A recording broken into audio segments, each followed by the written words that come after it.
ಈ ಮನೆಮದ್ದನ್ನು ಮಾಡೋದ್ರಿಂದ ಕೂದಲು ದಟ್ಟವಾಗಿ ಉದ್ದವಾಗಿ ಬೆಳೆಯುತ್ತೆ. ಯಾಕಂದರೆ ಇವತ್ತೇ ಹೇಳುವಂಥ ಮನೆಮದ್ದು ನಮ್ಮ ಕೂದಲಿನ ಬುಡಕ್ಕೆ ಸಂಪೂರ್ಣ ಪೋಷಕಾಂಶವನ್ನು ಒದಗಿಸುತ್ತೆ. ಇದರಿಂದ ತಕ್ಷಣ ಕೂದಲು ಉದುರುವುದು ನಿಲ್ಲುತ್ತೆ. ಹಾಗಾದರೆ ಬನ್ನಿ ಈ ಮನೆಮದ್ದು ಮಾಡೋದು ಹೇಗೆ ಅಂತ ನೋಡೋಣ. ಅದಕ್ಕೂ ಮೊದಲು ಫ್ರೆಂಡ್ಸ್, ತುಂಬ ಜನ ಕೇಳ್ತಾ ಇದ್ರಿ ನಿಮ್ಮ ವಿಡಿಯೋಗಳ ನೋಟಿಫಿಕೇಶನ್ ಸಿಗ್ತಾ ಇಲ್ಲ ಅಂಥೇಳಿ. ಯಾರು ನನ್ನ ಚಾನೆಲ್ನ ಹೊಸಬ್ರು ಸಬ್ಸ್ಕ್ರೈಬ್ ಮಾಡ್ಕೊಂಡಿಲ್ಲ ಅವರು ಸಬ್ಸ್ಕ್ರೈಬ್ ಮಾಡ್ಕೊಳ್ಳೋದ್ರ ಜೊತೆಗೆ ಪಕ್ಕದಲ್ಲಿ ಒಂದು ಬೆಲ್ ಐಕನ್ ಇರುತ್ತೆ, ಅದನ್ನು ಪ್ರೆಸ್ ಮಾಡಿ. ಆವಾಗ ನನ್ನ ಎಲ್ಲ ವಿಡಿಯೋಗಳ ನೋಟಿಫಿಕೇಶನ್ ನಿಮಗೆ ಫಸ್ಟ್ ತಲುಪತ್ತೆ. ಇವಾಗ ನಮಗೆ ಬೇಕಾದಂಥ ಮೊದಲ ಪದಾರ್ಥ ಅಂದರೆ ನುಗ್ಗೆ ಸೊಪ್ಪು. ನುಗ್ಗೆ ಸೊಪ್ಪಂತೂ ನಮ್ಮ ಕೂದಲ ಬೆಳವಣಿಗೆಗೆ ಎಷ್ಟು ಒಳ್ಳೆಯದಂದರೆ ಇದರಲ್ಲಿ ನಮ್ಮ ಕೂದಲ ಬೆಳವಣಿಗೆ ಬೇಕಾದಂಥ ಪೋಷಕಾಂಶಗಳು, ಮುಖ್ಯವಾಗಿ ಇದರಲ್ಲಿ ಅಮಿನೋ ಆಸಿಡ್ ಇದೆ. ಹಾಗಾಗಿ ಯಾರಿಗೆ ಬಕ್ಕು ತಲೆ ಆಗ್ತಾ ಇದೆ, ಇನ್ನೇನು ಹೇರ್ ಫಾಲ್ ಜಾಸ್ತಿ ಆಗ್ತಾ ಇದೆ ಅನ್ನೋರಿಗೆ ಈ ನುಗ್ಗೆ ಸೊಪ್ಪಿನ ರಸ ಮುಖ್ಯವಾಗಿ ನಮ್ಮ ತಲೆಗೆ ನಾವು ಅಪ್ಲೈ ಮಾಡಬೇಕು. ಇದನ್ನು ನೀವು ಅಪ್ಲೈ ಮಾಡಿ ಮಾರನೇ ದಿವಸ ನೀವು ತಲೆ ಬಾಚಿದಾಗ ನಿಮಗೆ ಗೊತ್ತಾಗುತ್ತೆ ಹೇರ್ ಫಾಲ್ ಎಷ್ಟು ಕಂಟ್ರೋಲಿಗೆ ಬಂದಿದೆ ಅಂತ ಹೇಳಿ. ಅಷ್ಟು ಚೆನ್ನಾಗಿ ಇದು ಕೆಲಸ ಮಾಡುತ್ತೆ. ಅಂದರೆ ನಮ್ಮ ಕೂದಲು ಬೆಳೆಯಲು ಬೇಕಾದಂಥ, ನಮ್ಮ ಕೂದಲು ನಮ್ಮ ತಲೆಯಲ್ಲೇ ಗಟ್ಟಿಯಾಗಿ ಉಳಿಲಿಕ್ಕೆ ಬೇಕಾದಂಥ ಸಂಪೂರ್ಣ ಪೋಷಕಾಂಶ ಈ ನುಗ್ಗೆ ಸೊಪ್ಪಿನಲ್ಲಿದೆ. ಇದರಲ್ಲಿ ಅಮಿನೋ ಆಸಿಡ್ ಇದೆ, ಅದರಲ್ಲೂ ಐರನ್ ಕಂಟೆಂಟ್ ಇದೆ. ಇವು ನಮ್ಮ ಕೂದಲ ಬುಡವನ್ನು ಗಟ್ಟಿ ಮಾಡಲಿಕ್ಕೆ, ಕೂದಲಲ್ಲಿ ಯಾವುದೇ ರೀತಿಯ ಡೆಡ್ ಸೆಲ್ಸ್ ಜಮಾ ಆಗಿದ್ರು ಆ ಸೆಲ್ಸ್ನೆಲ್ಲ ರಿಮೂವ್ ಮಾಡಿ ಅಲ್ಲಿ ನ್ಯೂ ಸೆಲ್ಸ್ ರೆಜ್ಯೂನೇಟ್ ಆಗಿ ಚೆನ್ನಾಗಿ ಬ್ಲಡ್ ಸರ್ಕ್ಯುಲೇಷನ್ ಆಗುವಂತೆ ಮಾಡುತ್ತೆ. ಮತ್ತು ಈ ನುಗ್ಗೆ ಸೊಪ್ಪಿನ ರಸ ಅಲ್ಲಿ ನಮಗೆ ಬೇಕಾದಂಥ ಪೋಷಕಾಂಶಗಳನ್ನು ಒದಗಿಸುತ್ತೆ. ಹಾಗಾಗಿ ಹೇರ್ ಫಾಲ್ ಇಮಿಡಿಯೇಟಾಗಿ, ಈಗ ಯಾವುದಾದ್ರು ಒಂದು ಗಿಡ ಒಣಗ್ತಾ ಇದ್ದರೆ ಅದಕ್ಕೆ ನಾವು ನೀರು ಹಾಕಿದಾಗ ಹೇಗೆ ಚಿಗುರುತ್ತೆ ಹೇಳಿ, ಅದೇ ರೀತಿ ನಮ್ಮ ಕೂದಲು ಬೆಳೆಯಲು ಇದು ತುಂಬ ಚೆನ್ನಾಗಿ ಕೆಲಸ ಮಾಡುತ್ತೆ. ಈ ನುಗ್ಗೆ ಸೊಪ್ಪನ್ನು ನಾವು ಹಿರಿಯವರು ಹೇಳಿದ ಹಾಗೆ ಕೂದಲ ಬೆಳವಣಿಗೆಗೆ ಒಳ್ಳೆಯದು ಅಂಥೇಳಿ ಬಳಸ್ತೀವಿ. ಆದರೆ ಸೈಂಟಿಫಿಕ್ ಆಗೂ ಪ್ರೂವ್ ಆಗಿದೆ ಹೇರ್ ಫಾಲಿಗೆ, ಹೇರ್ ಗ್ರೋತಿಗೆ ಈ ನುಗ್ಗೆ ಸೊಪ್ಪು ತುಂಬಾ ಒಳ್ಳೆಯದು ಅಂತ. ಇವಾಗ ನೀವು ನೋಡ್ತಾ ಇದ್ದೀರಲ್ವಾ, ನಾನು ನುಗ್ಗೆ ಸೊಪ್ಪನ್ನು ಒಂದು ಮುಷ್ಟಿ ಆಗುವಷ್ಟು ತೊಗೊಂಡಿದ್ದೀನಿ. ನೀವು ಬೇಕಾದರೆ ನಿಮ್ಮ ಕೂದಲಿನ ಅನುಸಾರ ಜಾಸ್ತಿ ತೊಗೊಳ್ಬೋದು. ಆದರೆ ನುಗ್ಗೆ ಸೊಪ್ಪನ್ನು ಒಂದು 2 ಸಲ ನೀಟಾಗಿ ತೊಳ್ಕೋಬೇಕು. ಇವಾಗ ನಾನೊಂದು ಮಿಕ್ಸಿ ಜಾರಿಗೆ ಹಾಕ್ಕೊಳ್ತಾ ಇದ್ದೀನಿ. ನಮಗೆ ನುಗ್ಗೆ ಸೊಪ್ಪಿನ ರಸ ಬೇಕು. ಹಾಗಾಗಿ ಇವಾಗ ಇದನ್ನು ನಾವು ಮಿಕ್ಸಿಗೆ ಹಾಕಿ ಸ್ವಲ್ಪ ಚೆನ್ನಾಗಿ ನಮಗೆ ನುಗ್ಗೆ ಸೊಪ್ಪಿನ ಪ್ಯೂರ್ ಆದಂಥ ರಸ ಸಿಗಬೇಕು. ಆ ರೀತಿ ನಾವು ನೈಸಾಗಿ ಮಿಕ್ಸಿ ಮಾಡ್ಕೊಳ್ಳೋಣ. ಈ ನುಗ್ಗೆ ಸೊಪ್ಪಿನ ರಸವನ್ನು ನೀವು ಕೂದಲಿಗೆ ಅಪ್ಲೈ ಮಾಡಿದಾಗ ನಿಮಗೆ ಗೊತ್ತಾಗುತ್ತೆ ಎಂಥ ಡಲ್ ಆಗಿರುವಂಥ ನಿಮ್ಮ ಕೂದಲು ಒಳ್ಳೆ ಶೈನಿಂಗ್ ಆಗಿ ಪಳಪಳ ಹೊಳಿತಿರುತ್ತೆ. ಅಷ್ಟು ಚೆನ್ನಾಗಿ ಇದು ಕೆಲಸ ಮಾಡುತ್ತೆ. ಅದ್ರ ಜೊತೆಗೆ ಮುಖ್ಯವಾಗಿ ಈ ನುಗ್ಗೆ ಸೊಪ್ಪಿನ ರಸವನ್ನು ನಾವು ತಲೆಗೆ ಅಪ್ಲೈ ಮಾಡಿದಾಗ ಕೆಲವೊಬ್ಬರಿಗೆ ತಲೆಯಲ್ಲಿ ಹೀಟ್ ಆಗಿರುತ್ತೆ, ಹೊಟ್ಟಾಗಿರುತ್ತೆ, ಅಂತಹ ಸಮಸ್ಯೆ ಎಲ್ಲ ಕಡಿಮೆ ಮಾಡುತ್ತೆ. ನಮ್ಮ ಕೂದಲಿನ ಬುಡಕ್ಕೆ ಇದು ತಂಪಾಗಿ ಕೆಲಸ ಮಾಡುತ್ತೆ.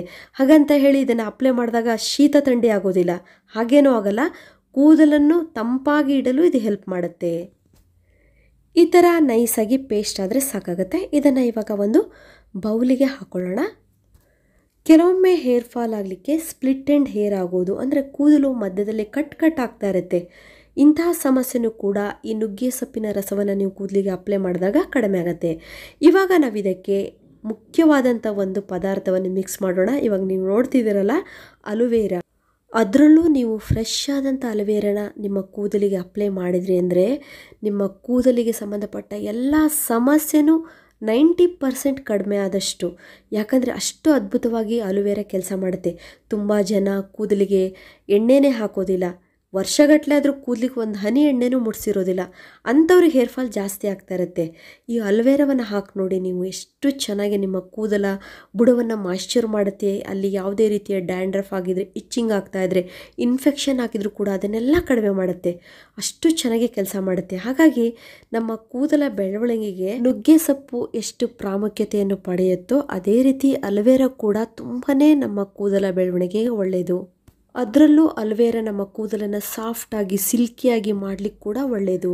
ಇವಾಗ ನೀವು ಅಲೋವೆರಾವನ್ನು ನೋಡಿ, ಈ ಥರ ಚಿಕ್ಕ ಹಲ್ಲು ಅಂತೀವಿ ನೋಡಿ, ಚಿಕ್ಕ ಹಲ್ಲಿರುವಂಥ ಬಾಚಣಿಗೆಯನ್ನು ತೊಗೊಳ್ಬೇಕು. ಅದರಿಂದ ಈ ಥರ ನೀವು ಸ್ಕ್ರ್ಯಾಚ್ ಮಾಡಿದ್ರೆ ಸಾಕು, ನಿಮ್ಗೆ ಒಳ್ಳೆ ಅಲೋವೆರಾ ಜೆಲ್ ಸಿಗುತ್ತೆ. ನೀವೇನು ಮಿಕ್ಸಿ ಮಾಡಬೇಕು, ಇದನ್ನು ಪೇಸ್ಟ್ ತಯಾರಿ ಮಾಡ್ಕೋಬೇಕು ಅಂತೆಲ್ಲ ಈ ಟ್ರಿಕ್ಸನ್ನು ನೀವು ಯೂಸ್ ಮಾಡ್ಕೊಳ್ಳಿ.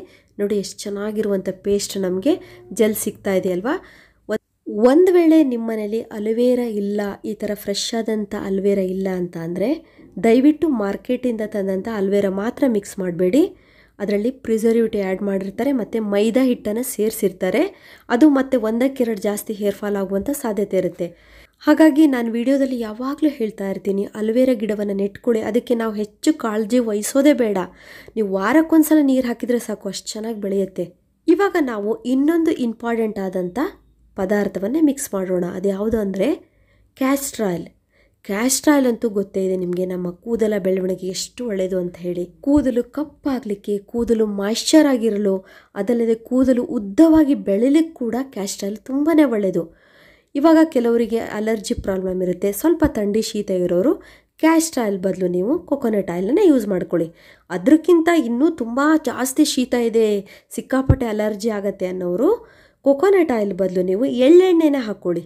ಎಳ್ಳೆಣ್ಣೆ ಹಾಕಿದರೆ ತಲೆಗೆ ಸ್ವಲ್ಪ ಹೀಟು ಅನಿಸುತ್ತೆ, ನಿಮಗೆ ಯಾವುದೇ ರೀತಿಯ ಥಂಡಿ ಶೀತ ಆಗೋದಿಲ್ಲ. ಆಯಿತಾ? ಇವಾಗ ನಿಮಗೆ ಪರಿಹಾರ ಹೇಳಿದ್ದೀನಿ, ಥಂಡಿ ಶೀತ ಇರೋರು ಏನು ಮಾಡಬೇಕು ಅಂಥೇಳಿ. ಈ ಪ್ಯಾಕನ್ನು ನೀವು ಮಕ್ಕಳಿಗೆ ಕೂಡ ಹಾಕ್ಬೋದು. ಮಕ್ಕಳಲ್ಲಿ ಹೇರ್ ಫಾಲ್ ಆಗ್ತಾಯಿದ್ರೆ, ಅದರಲ್ಲೂ ಡ್ಯಾಂಡ್ರಫ್ ಆಗ್ತಾಯಿದ್ರೆ, ಕೆಲವು ಮಕ್ಕಳ ತಲೆಯಲ್ಲಿ ಇದಕ್ಕಿದ್ದಂಗೆ ಬೆವರು ಜಾಸ್ತಿ ಆಗ್ತಾ ಇರುತ್ತೆ, ಅಲ್ಲಿ ಇನ್ಫೆಕ್ಷನ್ ಆಗ್ತಾ ಇರುತ್ತೆ. ಈ ಪ್ಯಾಕನ್ನು ಹಾಕಿ ಎಷ್ಟು ಬೇಗ ಅಂಥ ಸಮಸ್ಯೆ ಕಡಿಮೆ ಆಗುತ್ತೆ. ತಲೆ ತುರಿಸ್ಕೊಳ್ತಾ ಇರ್ತವೆ ಮಕ್ಕಳು, ಅವರಿಗೆಲ್ಲ ಈ ಪ್ಯಾಕ್ ತುಂಬ ಚೆನ್ನಾಗಿ ಕೆಲಸ ಮಾಡುತ್ತೆ. ಯಾಕಂದರೆ ಇಲ್ಲಿ ಅಲೋವೆರಾವನ್ನು ಯೂಸ್ ಮಾಡಿರ್ತೀವಲ್ಲ, ಯಾವುದೇ ಇನ್ಫೆಕ್ಷನ್ ಇದ್ದರೂ ಕಡಿಮೆ ಆಗುತ್ತೆ. ಅದ್ರ ಜೊತೆಗೆ ಚಿಕ್ಕ ವಯಸ್ಸಿನಲ್ಲೇ ಬಿಳಿ ಕೂದಲು ಆಗ್ತಾ ಇರುತ್ತೆ, ಅವರಿಗೆ ಪೋಷಕಾಂಶಗಳ ಕೊರತೆಯಿಂದನೂ ಆಗ್ತಾ ಇರುತ್ತೆ. ಈ ಹೇರ್ ಪ್ಯಾಕನ್ನು ನೀವು ಹಾಕೋದ್ರಿಂದ ಮಕ್ಕಳಿಗೆ ಚಿಕ್ಕ ವಯಸ್ಸಿನಲ್ಲೇ ಗ್ರೇ ಹೇರ್ ಆಗೋದನ್ನು ನಾವು ತಡೆಗಟ್ಬೋದು. ದೊಡ್ಡವರು ಕೂಡ ಇದನ್ನು ಯೂಸ್ ಮಾಡಿ, ಆದರೆ ಮಕ್ಕಳಿಗೆ ಸ್ಪೆಷಲಾಗಿ ಹೇಳ್ತಾ ಇರೋದು. ಅಂದರೆ ನೀವು ಕಮೆಂಟ್ ಮಾಡ್ತೀರಾ, ಚಿಕ್ಕ ಮಕ್ಕಳಿಗೆ ಹಾಕ್ಬೋದಾ ಇಲ್ಲ ಪುರುಷರು ನಾವು ಯೂಸ್ ಮಾಡ್ಬೋದಾ ಅಂಥೇಳಿ. ಆರಾಮಾಗಿ ಚಿಕ್ಕ ಮಕ್ಕಳಿಗೂ ನೀವು ಯೂಸ್ ಮಾಡ್ಬೋದು, ಪುರುಷರು ಕೂಡ ಇದನ್ನು ಯೂಸ್ ಮಾಡ್ಬೋದು. ಸೂಪರ್ ಆಗಿರುವಂಥ ಹೇರ್ ಪ್ಯಾಕ್ ತಯಾರಾಯ್ತಲ್ವ. ಇದನ್ನು ಹೇಗೆ ಅಪ್ಲೈ ಮಾಡ್ಕೊಳ್ಬೇಕು ಅಂದರೆ, ಇದನ್ನು ಅಪ್ಲೈ ಮಾಡುವಾಗ ನಮ್ಮ ಕೂದಲ ಬುಡ ತುಂಬ ಕ್ಲೀನಾಗಿರಬೇಕು. ಯಾಕೆ ಈ ಮಾತನ್ನು ಹೇಳ್ತಿದ್ದೀನಿ ಅಂದರೆ, ಕೆಲವರು ವೀಕ್ಲಿ ಒಂದ್ಸಲ ತಲೆ ಸ್ನಾನ ಮಾಡ್ತಾ ಇರ್ತಾರೆ. ಅವರು ಇಡೀ ವಾರ ತಲೆಯಲ್ಲಿ ಕೊಳೆ ಇರುವಾಗ ಈ ಪ್ಯಾಕನ್ನು ಹಾಕೋದ್ರಿಂದ, ಈ ಪ್ಯಾಕ್ ಹಾಕಿದರೂ ಕೂಡ ಅಷ್ಟು ಚೆನ್ನಾಗಿ ಇದು ಕೆಲಸ ಮಾಡೋದಿಲ್ಲ. ನೀವು ಆದಷ್ಟು ತಲೆ ಕ್ಲೀನ್ ಇರುವಾಗ ಈ ಪ್ಯಾಕನ್ನು ಹಾಕ್ಕೊಳ್ಳಿ. ಇವಾಗ ನೀವು ಕೇಳ್ತೀರಾ ಆಯಿಲ್ ಇದ್ದರೂ ಹಾಕ್ಬೋದಾ ಅಂಥೇಳಿ. ಕ್ಲೀನ್ ಇರಬೇಕಷ್ಟೇ, ಆಯಿಲ್ ಇದ್ದರೂ ಕೂಡ ಈ ಪ್ಯಾಕನ್ನು ನೀವು ಹಾಕ್ಕೊಳ್ಬೋದು.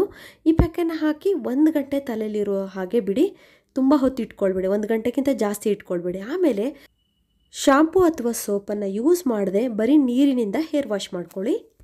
ಮಾರನೇ ದಿವಸ ನೀವು ಒಂದು ಒಳ್ಳೆ ಆಯಿಲನ್ನು ತಲೆಗೆ ಅಪ್ಲೈ ಮಾಡಿ, ಒಂದು ವೇಳೆ ಟೈಮ್ ಇಲ್ಲ ಅಂದರೆ 1-2 ದಿವಸ ಬಿಟ್ಟು ಬೇಕಾದರೆ ನೀವು ಆಯಿಲನ್ನು ಅಪ್ಲೈ ಮಾಡ್ಕೊಳ್ಬೋದು. ನೆಕ್ಸ್ಟು ನಿಮ್ಗೆ ಇಷ್ಟವಾದಂಥ ಶಾಂಪೂನಿಂದ ಹೇರ್ ವಾಶ್ ಮಾಡ್ಕೊಳ್ಳಿ. ತುಂಬ ಒಳ್ಳೆಯ ರಿಸಲ್ಟ್ ಸಿಗುತ್ತೆ. ಈ ಥರ ನೀವು ವಾರಕ್ಕೆ 2 ಸಲ ಈ ಪ್ಯಾಕನ್ನು ಹಾಕಿ. ಇದರಿಂದ ನಿಮ್ಮ ಕೂದಲ ಬೆಳವಣಿಗೆ ಬೇಕಾದಂಥ ಎಲ್ಲ ಪೋಷಕಾಂಶಗಳು, ನ್ಯೂಟ್ರಿಯೆಂಟ್ಸ್ಗಳು ಕೂದಲಿನ ಬುಡಕ್ಕೆ ಸಿಗುತ್ತೆ. ಆವಾಗಲೇ ನಿಮಗೆ ಹೇರ್ ಫಾಲ್ ಕಂಟ್ರೋಲಿಗೆ ಬರೋದು. ನೋಡಿದ್ರಲ್ಲ ಫ್ರೆಂಡ್ಸ್, ಕೂದಲ ಬೆಳವಣಿಗೆಗೆ ಇದು ಎಷ್ಟು ಒಳ್ಳೆಯದು ಅಂಥೇಳಿ. ನಿಮ್ಗೆ ಇನ್ನೇನಾದರೂ ಕನ್ಫ್ಯೂಸ್ ಇದ್ದರೆ ಕಮೆಂಟ್ಸಲ್ಲಿ ತಿಳಿಸಿ, ಅದಕ್ಕೆ ನಾನು ಆನ್ಸರ್ ಕೊಡಲಿಕ್ಕೆ ಪ್ರಯತ್ನ ಪಡ್ತೀನಿ. ಇದುವರೆಗೂ ನನ್ನ ವಿಡಿಯೋ ನೋಡೋದಕ್ಕೆ ನಿಮಗೆಲ್ಲರಿಗೂ ಧನ್ಯವಾದಗಳು. ಇದೇ ರೀತಿಯ ಉತ್ತಮ ಮಾಹಿತಿಯುಳ್ಳ ವಿಡಿಯೋಗಳಿಗಾಗಿ ನನ್ನ ಚಾನಲ್ನ ಸಬ್ಸ್ಕ್ರೈಬ್ ಮಾಡ್ಕೊಳ್ಳಿ. ಮತ್ತೆ ಭೇಟಿ ಆಗೋಣ ಹೊಸದೊಂದು ವಿಡಿಯೋದೊಂದಿಗೆ. Till then be happy, take care, bye.